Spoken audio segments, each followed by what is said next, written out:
2024 लोकसभा चुनाव को लेकर तैयारियां हर तरफ से हो रही हैं। एक तरफ एनडीए गठबंधन है तो एक तरफ इंडिया गठबंधन है।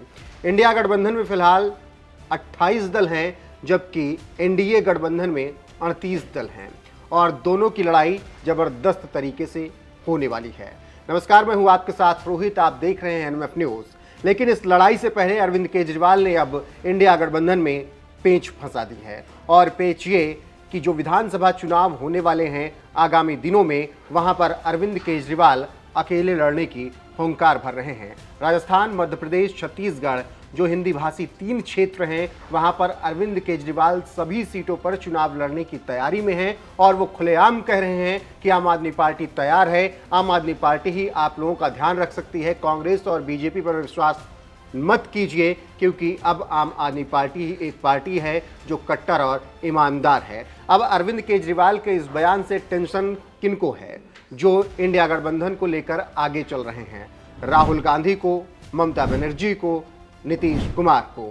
क्या इंडिया गठबंधन जो अभी आगामी विधानसभा चुनाव में पार्टियां अकेले लड़ने के लिए कह रही हैं, क्या वो 2024 में सीटों के बंटवारों पर लड़ाई नहीं करेंगी? सवाल सबसे बड़ा ये है, क्योंकि राजस्थान में अगर 200 विधानसभा सीटों पर अरविंद केजरीवाल अकेले लड़ने के लिए कह रहे हैं तो उसका खामियाजा भुगतना पड़ेगा कांग्रेस को। गुजरात में सब ने देखा किस तरीके से कांग्रेस की सीटें उन्होंने काटी। वो लगातार हर जगह कांग्रेस के लिए मुश्किलें खड़ी कर रहे हैं। गुजरात सामने था, अब इसके बाद राजस्थान में भी वो यही करने जा रहे हैं। पंजाब में तो उन्होंने कांग्रेस को खत्म ही कर दिया, वहाँ पर अपनी पार्टी ले आए, वहाँ पर सरकार बना ली। लेकिन अगर वो राजस्थान में 200 सीट पर लड़ते हैं तो निश्चित तौर पर जो कांग्रेस और बीजेपी की लड़ाई है उसमें बीजेपी अपर हैंड पर होगी, क्योंकि कांग्रेस के ही वोट वो काटते हैं और वही वोट फिर से वो वहाँ पर काटते हुए दिखेंगे। यही चीज़ें लागू होती हैं छत्तीसगढ़ में, मध्य प्रदेश में भी यही चीज़ें लागू होती हैं।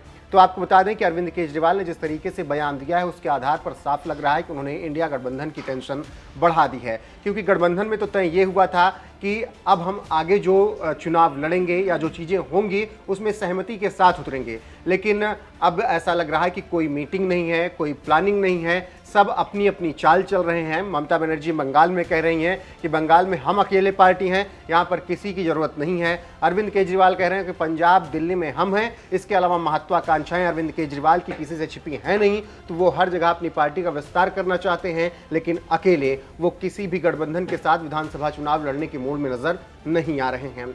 जानकारी देते चलें कि विधानसभा चुनाव जो होने हैं अभी हाल फिलहाल में, उसमें मिजोरम में विधानसभा चुनाव 7 नवंबर के होंगे, छत्तीसगढ़ में विधानसभा चुनाव 7 नवंबर और 17 नवंबर को होंगे। 2 चरणों में वहां पर चुनाव कराए जाएंगे। एमपी में मतदान जो होगा वो 17 नवंबर को होगा। राजस्थान में पहले 23 नवंबर को मतदान होना था, लेकिन अब वहां पर 25 नवंबर को मतदान होगा। तेलंगाना में 30 नवंबर को मतदान होना है और सभी 5 राज्यों में 3 दिसंबर को मतगणना होनी है। तो इसी को लेकर अरविंद केजरीवाल ने प्लानिंग अपनी तय कर ली है। हालांकि अभी तेलंगाना और मिजोरम में वो अब खासा ध्यान नहीं दे रहे हैं। हिंदी भाषी क्षेत्र जो हैं वहां पर उनका फोकस ज़्यादा है और वहां पर वो अकेले लड़ाई लड़ने के लिए फिलहाल तैयार नजर आ रहे हैं। अब अरविंद केजरीवाल ने क्या कुछ कहा है, पहले आपको वो बता देते हैं। अरविंद केजरीवाल ने कहा है कि हम राजस्थान, छत्तीसगढ़ और मध्य प्रदेश में पूरी ताकत के साथ चुनाव लड़ेंगे। आम आदमी पार्टी ही एक इकलौती पार्टी है जो कि अब दलितों, वंचितों, शोषितों का ख्याल रख सकती है। कांग्रेस और बीजेपी पर भरोसा नहीं किया जाना चाहिए। अब इस बयान से आप थोड़ा अंदाजा लगाइए, क्या मैसेज गया होगा इंडिया गठबंधन के और दलों को, क्या मैसेज गया होगा लीड करने वाली कांग्रेस को, क्या मैसेज गया होगा नीतीश कुमार को? क्योंकि अरविंद केजरीवाल तो अलग ही रास्ते पर चल रहे हैं और वो अपनी महत्वाकांक्षा के आगे कुछ भी देखना चाह नहीं रहे हैं।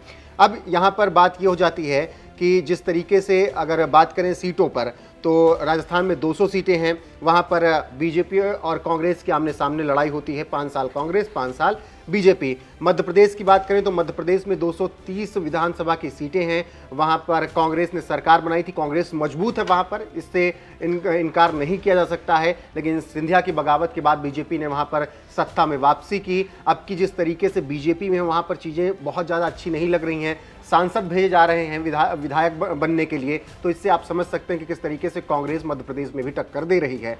वहीं पर छत्तीसगढ़ में 90 सीटें हैं। छत्तीसगढ़ की 90 सीटों पर भी वही रहता है कि 50-50 का ही मामला रहता है। लेकिन अगर इन तीनों राज्यों में अरविंद केजरीवाल अकेले चुनाव लड़ते हैं, वो गठबंधन में नहीं लड़ते हैं, तो फिर कांग्रेस को बहुत कुछ सोचना पड़ेगा और हो सकता है कि तीनों राज्य कांग्रेस के हाथ से फिसल जाए, जैसे कि गुजरात में पूरी तरीके से बंटाधार हो गया। 5 सीटें ही आई अरविंद केजरीवाल की पार्टी, आम आदमी पार्टी की गुजरात में, लेकिन उन्होंने उन 5 सीटों के चक्कर में इतने वोट काट दिए कांग्रेस के कि कहीं कांग्रेस 1000 वोट से हार गई, कहीं 2000 मत से उनको हार मिल गई। तो बहुत मार्जिनल हार बीजेपी से उनकी हुई, तो उसकी वजह से काफ़ी कम सीटें रह गई। हम ये नहीं कह रहे हैं कि कांग्रेस गुजरात में शायद सत्ता में वापसी करती, लेकिन जिस तरीके से उसकी सीटें इतनी कम आई, वो सीटें आपको अच्छी खासी दिखती।